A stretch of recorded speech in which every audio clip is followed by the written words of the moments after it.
E aí pessoal, beleza? Meu nome é Romano e hoje eu vou dar continuação àquele primeiro vídeo que eu gravei sobre a introdução ao MRUV, movimento retilíneo uniformemente variado, né?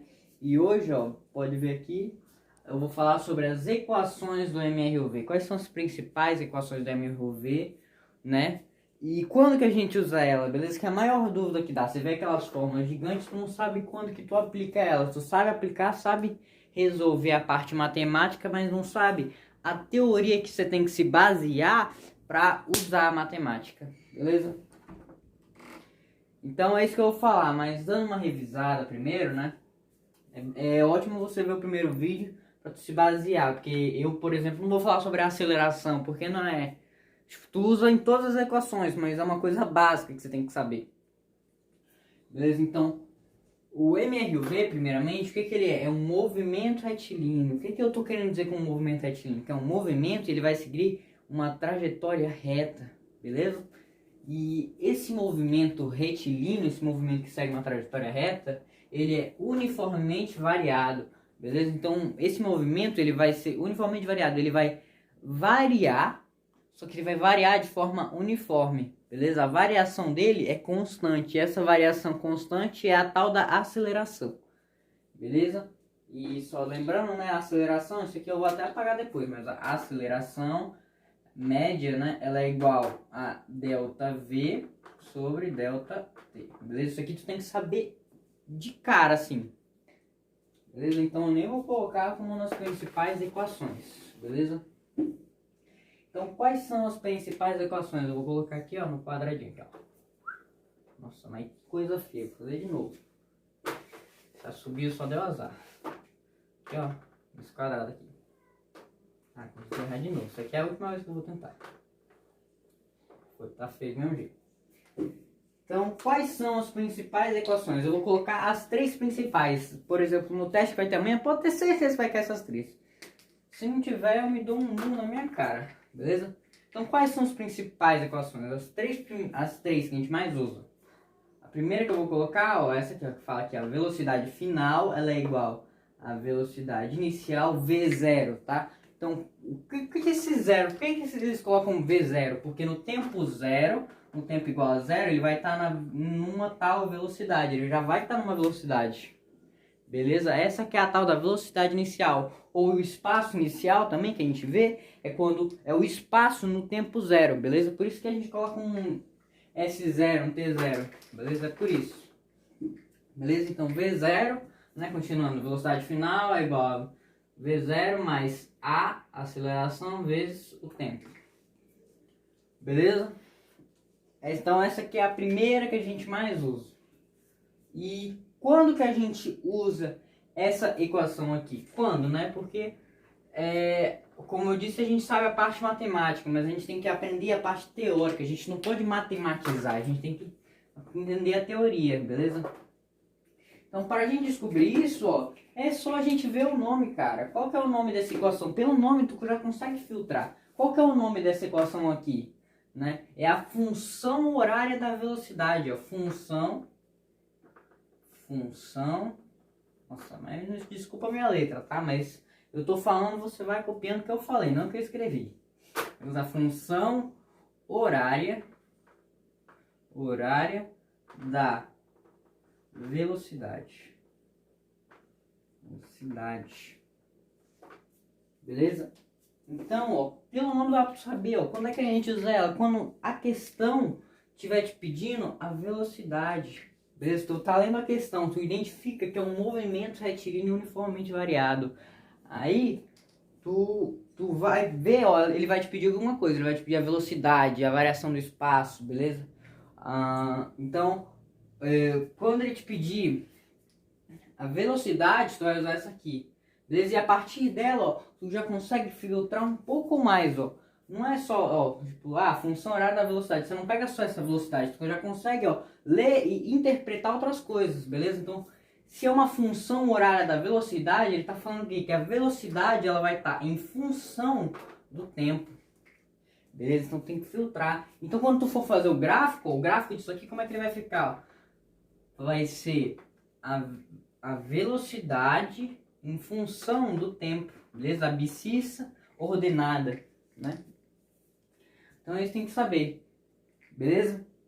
E agora vamos para a segunda equação que a gente mais usa, beleza? No MRUV. Eu espero que você tenha entendido essa primeira aqui. Então qual que é a segunda que a gente mais usa? É aquela do sorvetão, aquela gigante.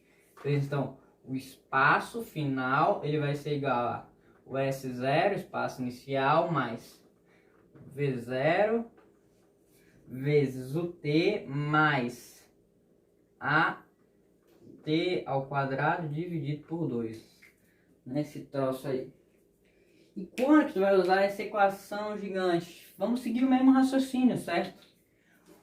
Qual que é o nome dessa aqui? O nome dessa primeira aqui é a função horária da velocidade. Já essa aqui é a função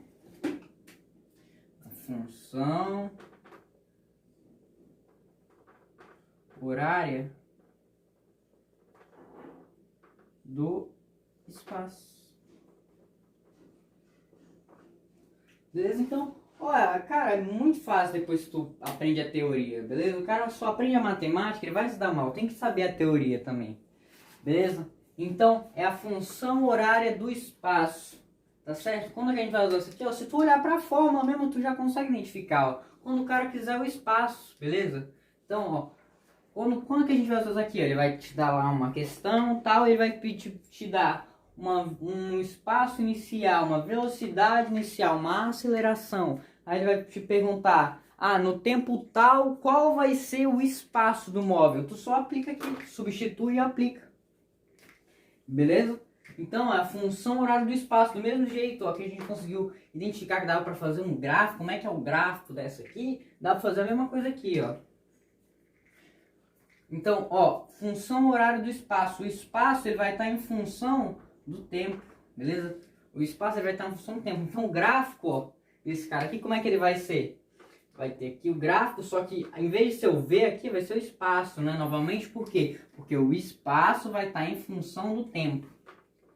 Beleza? E uma coisa importante, ó, que o gráfico ele depende da fórmula também, tá? Por quê?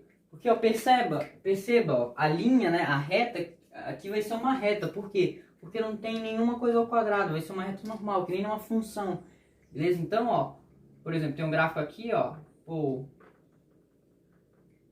a reta, quando tu aplicar essa fórmula aqui, beleza? Que tem que ter dois valores fixos, esses aqui são os fixos, e dois valores variáveis, beleza? Esses daqui são os variáveis. Beleza? Quando tu for fazer a fórmula, ó, vai ficar uma reta, beleza? Agora, e quando ela for para cima, tá? Só, né, dando uma falada sobre gráfico aqui. Então, quando essa reta do primeiro, tô falando do primeiro movimento, não confunda, beleza? Então, nesse primeiro no gráfico, ó, a reta, né? Quando ela ficar para cima, assim, ó, subindo, quer dizer que esse movimento ele é acelerado, beleza? Ele tem uma aceleração e uma velocidade positiva. Agora, quando essa reta ela ficar para baixo aqui no gráfico, ó, vai ser negativa, vai ter uma aceleração negativa. Logo, o movimento vai ser retrógrado. Beleza? Agora, na função horária do espaço, olha aqui, ó. Preste atenção na fórmula, beleza? Que é essa segunda aqui, ó.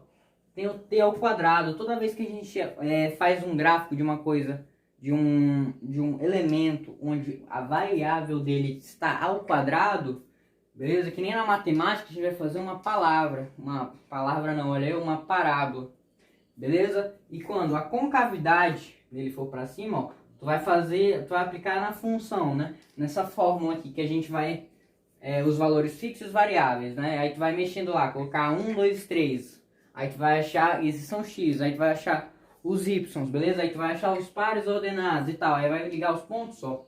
Quando a concavidade dessa parábola, beleza? Ela for para cima, o movimento é acelerado. Aí quando a concavidade dela for para baixo, é retardado.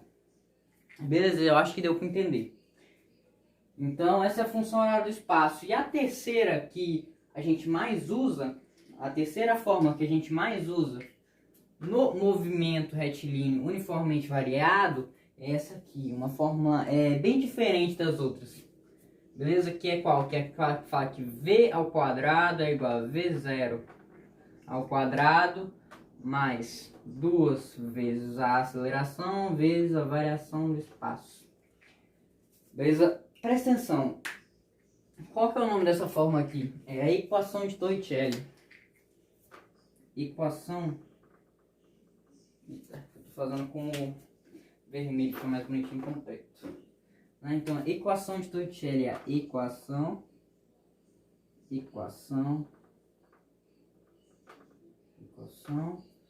de... Nossa, acho que eu escrevi como é que se escreve, né? Mas vocês sabem, né? Não vamos de tonto, não. Torricelli, acho que é assim. Não sei. Mas vamos para o mais importante, né? Quando é que a gente vai usar essa equação aqui? Beleza? Essa equação, ó, presta atenção. Vê que o nome dela é diferente de tudo. Beleza? Aqui não consegue filtrar nada pelo nome. Então tu tem que prestar atenção na fórmula. E presta atenção na fórmula, né? Como eu falei. O que a fórmula está falando? Que V ao quadrado é igual a V0 mais 2 vezes o A vezes o ΔS. Presta atenção. Em tudo isso aqui a gente viu que ou o espaço ou a velocidade ela vai estar em função do tempo, nessas duas. Vai estar ou em função do espaço ou do tempo. Quer dizer, vai estar em função do tempo, beleza? Ou o espaço ou a velocidade elas vão estar em função do tempo. Na equação de Torricelli, por que ela não é uma função? Por que a gente não fala que é a função de Torricelli? Porque ninguém está em função de ninguém. E quando um cara não está em função com o outro, não dá para fazer gráfico. O que permite essa equação e essa outra equação de fazer um gráfico é o fato de a velocidade ou o espaço estarem em função do tempo. É isso que define a possibilidade de ter gráfico ou não. Então, na equação de Torricelli, a gente não vai ter gráfico, porque ninguém está em função de ninguém. E quando que a gente vai usar? No nome não dá para filtrar nada. Então, tu tem que prestar bastante atenção. A equação de Torricelli, ó, por ela não ter tempo, beleza? Como ninguém está em função de ninguém, quando tu estiver lendo a questão, aí ele vai te dar uma velocidade inicial, uma aceleração, e ele vai te pedir uma variação do espaço ou a velocidade final em tantos metros que esse cara andou, é quando tu vai ter que usar essa equação. Ou seja, quando não estiver falando nada de tempo. Ele não vai te pedir para tu achar a variação do espaço no instante tal. Aí tu já vai ter que usar, ó, essa aqui, beleza? Essa aqui é a ideia. Então, a equação de Torricelli é aquela que a gente usa, ó. Vou colocar aqui, ó. Vou colocar um negocinho aqui, ó. Quando não falar sobre o tempo. Beleza? Então a gente usa a equação de Torricelli quando não fala sobre o tempo. Beleza? Aí quando tu estiver fazendo, ó, só dá uma dica, né? Como tu sempre vai usar essas três, né? Tu tá fazendo lá e tal. Aí tu fez a equação de Torricelli, não deu certo. Deu bosta. Faz o seguinte, só tenta as outras, cara. Se tu tentar as três toda vez, você pode ter certeza que você vai acertar. Beleza? Que são essas três que te pegam. Beleza? Então, eu acho que é isso. Eu espero que tenha dado para você entender. Novamente, não sou professor, não sou nada disso. Só gosto de compartilhar o meu conhecimento. Espero que isso aqui ajude para amanhã, quando for fazer a prova. Tá certo? Eu não falei sobre como é que a gente monta o gráfico e tal, porque afinal não vai cair, só vai cair para a gente identificar o gráfico. Beleza? Se vocês quiserem que eu faça algumas questões sobre o gráfico, por exemplo, num gráfico desse, como é que a gente, a partir do gráfico que a gente tira a nossa função, beleza? Então, se vocês quiserem que eu faça exercícios, é só falar. E é isso, valeu, sempre um prazer estar ajudando os que me assistem, beleza? Que é o papel de um professor.